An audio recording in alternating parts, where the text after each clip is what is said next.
នេះពុកម៉ែបងប្អូនទាំងអស់គ្នាឥឡូវម្ដងពេញព្រៀបដើរចម្លងតែលេឲ្យខ្ញុំគាត់ណាត់ជួប4 ថ្ងៃទេទៅតែឡើងមកឥឡូវមកចម្លងហើយបងនៅទៀតវត្តខ្ញុំដែរឥឡូវហើយអានេះរៀងស្មុគស្មាញតិចនេះគឺបាក់កងតាក់មួយហើយកងតាក់ហ្នឹងកងតាក់ដោះលោកសោឥឡូវដាក់វាហើយចម្លងថ្មីហើយដំណើរការនៅសាក់ជាតែលេដែលចម្លងថ្មីនឹងតែម្ដងទៅ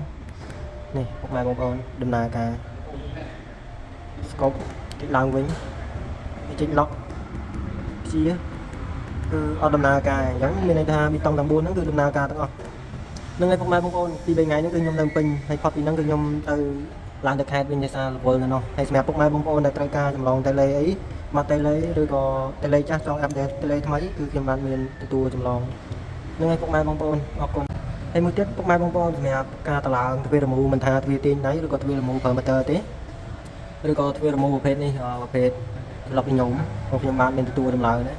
ហើយសញ្ញាបស៊ូខ្ញុំបានមានទទួលដំឡើងហើយម៉ូទ័រទាញរបងខ្ញុំបានមានទទួលដំឡើងដែរហ្នឹងហើយអរគុណពុកម៉ែបងប្អូន